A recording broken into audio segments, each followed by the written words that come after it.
Hello and welcome, and in today's video I'm going to share with you the top 10 most well designed Ark Tames. So without further ado, let's get straight into it. So in at number 10 we have got the Mwing, and there are so many reasons for this creature being in this spot.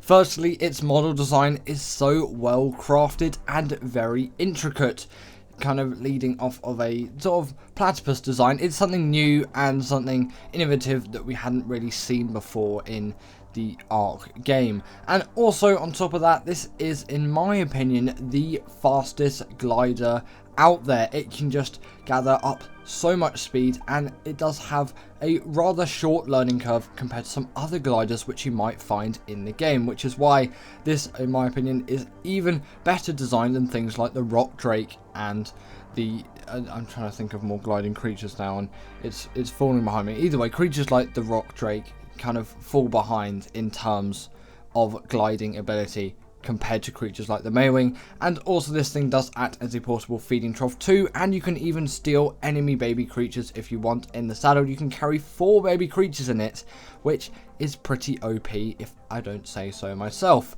They can also glide along the top of water, and as well as that, they can also gather berries with a belly flop, not berry flop, whatever a berry flop is. And yeah, you can gather berries that way, which is a nice, neat, cool feature. Next up, we have got the snow owl, and these things were first introduced in the game when Extinction came out, and there is just so many good things to write home about when talking about this creature. The same kind of goes for creatures like the griffin as well, although I think this is a lot better in design, and obviously it is a newer creature. Wildcard has had some more time to work on gliding abilities on creatures, and this glides so much nicer than the griffin in my opinion. That might be slightly speed related, as I'm pretty sure they're a little bit slower than the griffin, so it just seems a lot easier and more ergonomic to control. But they also are packed full of a lot more features which you wouldn't find on creatures like the griffin, because that can glide and then attack creatures like that as well. But this thing has so much more, namely that kind of heat-seeking ability, you could say, where you can just see any organism that gives off heat, which is pretty much everything in the game.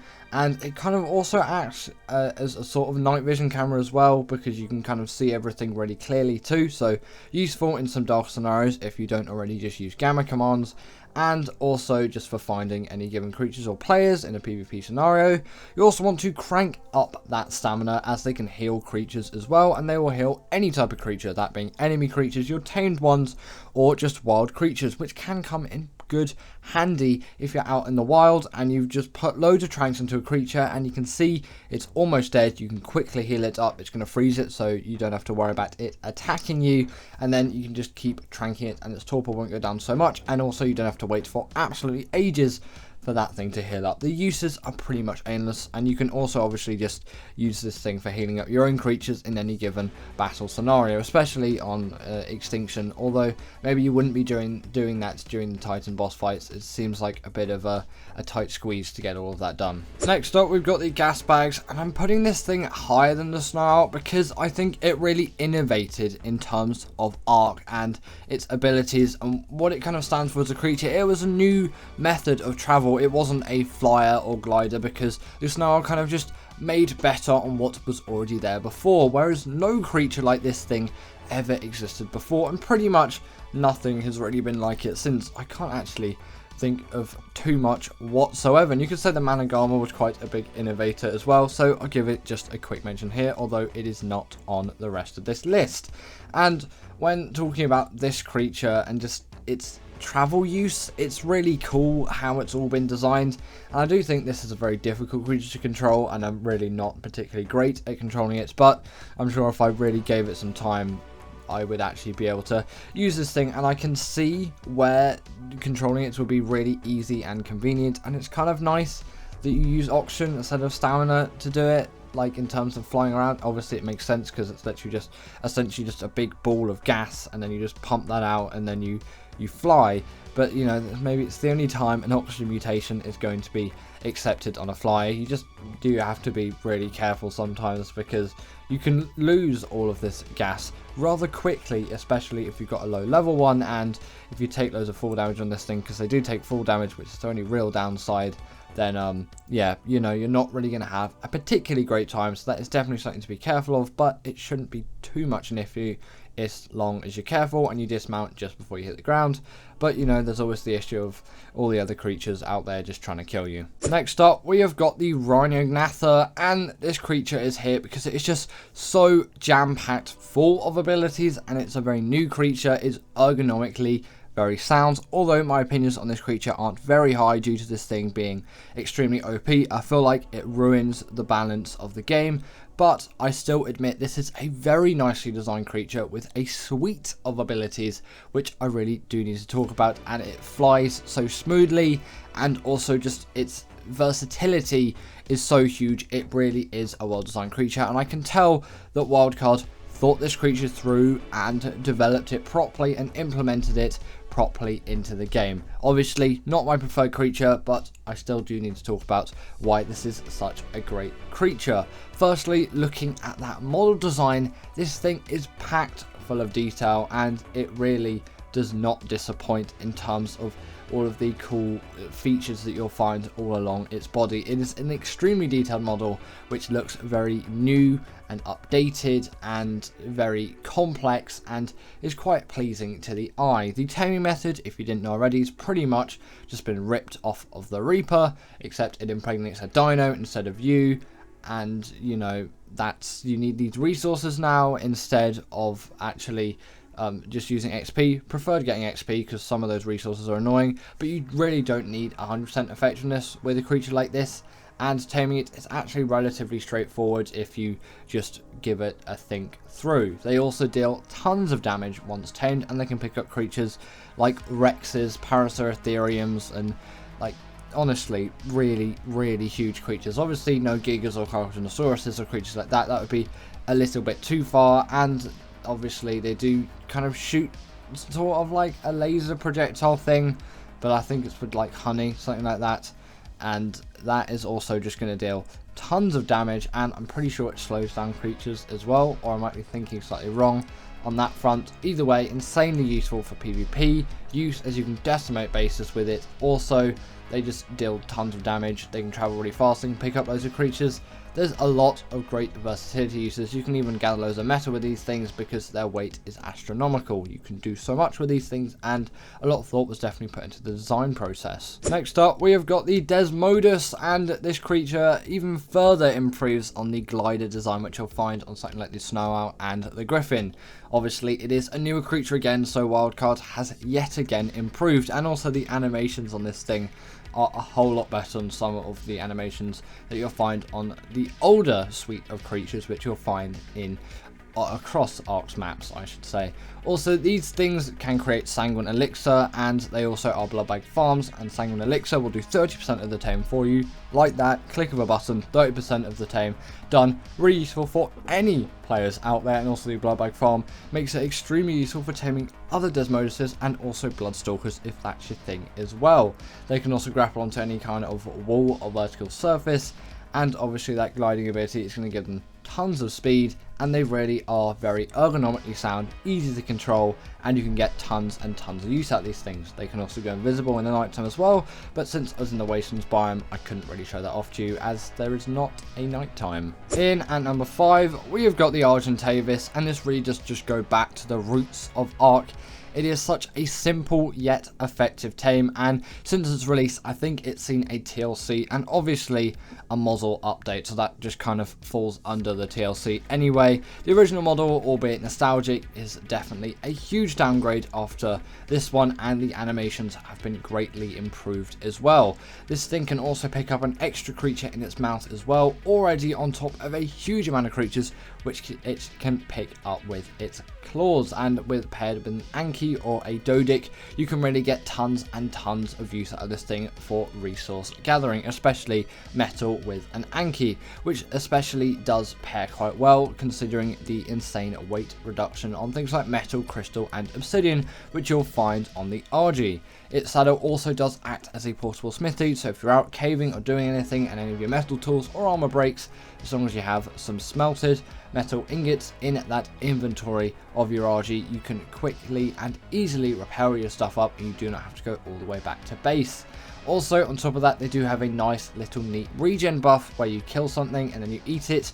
You'll get a nice amount of regen and your creature will heal up quickly, which is very useful if you've just been in some sort of combat and you need to heal up quickly. Next up, we have got the Blood Stalker, and this creature is here because I think its model design is so immaculate and its insane versatility is pretty much uncompeted in the grand scheme of things. Its animations are so smooth and are just produced so well. If you didn't know, animation of something like this is very, very difficult, and often horses are used as a sort of test to see how well an animator can animate, but I assure you this creature is much harder to animate than something like a horse because it just looks so realistic and lifelike.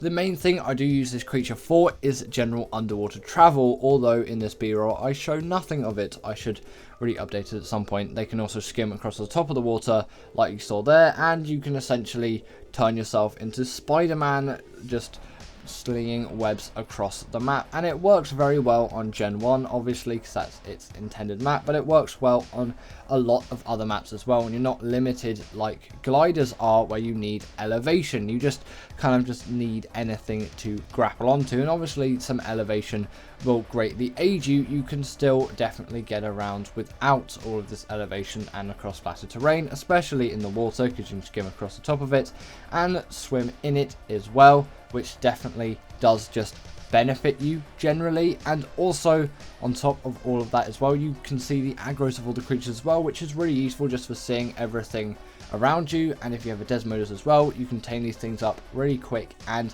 really easy. As far as I'm concerned, they're only on Gen 1 and Gen 2, so it is pretty limited in that aspect, as I know not everyone out there has those maps, but if you do have the opportunity to tame one, I really would recommend. In at number 3, we have got the Shadowman, and I'm putting this thing here as it is just so widely used and it is so packed full of abilities.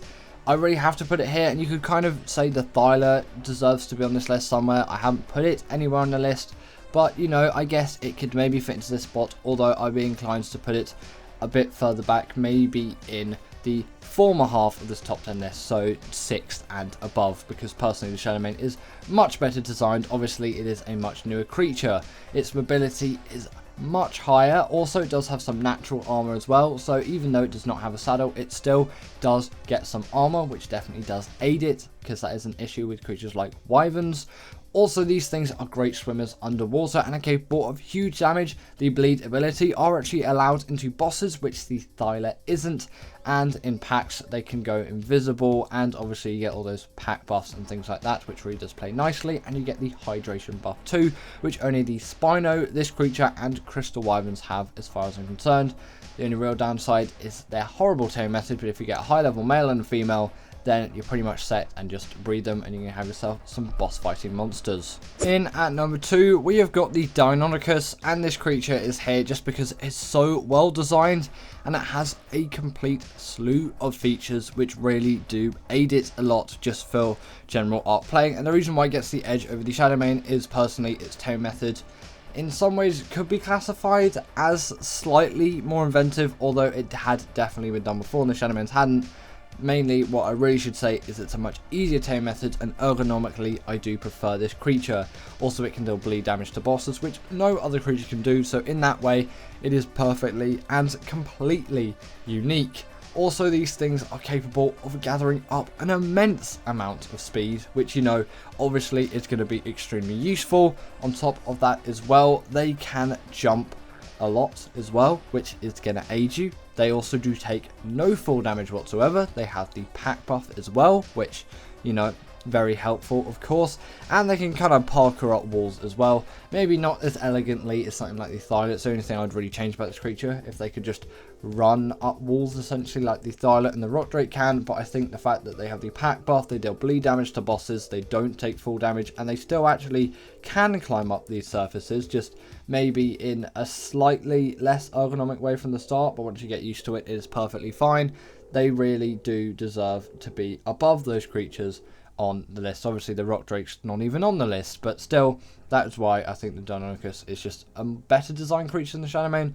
Also, I do kind of prefer the look of the model as well, as it's more real dinosaur and less fantasy creature, but I'd like to hear your opinions on that down below. And in number 1, we have got the Reaper, and it was kind of obvious that this creature did have to be here on the list. Like, look at this thing, it just fits into its environment so well. Its model is designed with such class, and it is packed full of abilities which you will absolutely love. And if you haven't used the Reaper, then be prepared to have some sort of excitement from the abilities of this creature. And also, it was the first creature to introduce that impregnation taming method, of which the Argentavis basically just ripped off, except this one I think just still does it better, as gathering XP to get 100% effectiveness just is a much nicer system. Don't know why they had to change it, probably just to differentiate it more in terms of taming method, although still pretty much is a clone.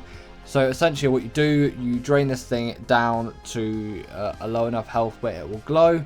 The Argentavis sort of does the same, you just get it to as low as much health, you don't really get an indicator on that, and then it will impregnate you, and then you gather XP, and then you birth it from you. It doesn't matter if you're male or female. Someone must have thought that back in the day, but it really doesn't matter. That would mess up with the game design. Then you have yourself a baby Reaper. You'll need some pheromones to actually keep yourself going, because they'll kill you. And then once you have it, you have a creature which can deal insane amounts of damage. You can also slow creatures down with its tail ability.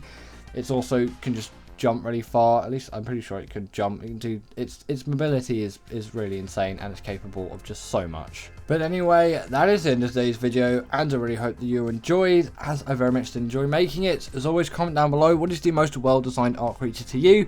If you didn't agree with the list, put your 10 in the comments below, and I'll see you all later.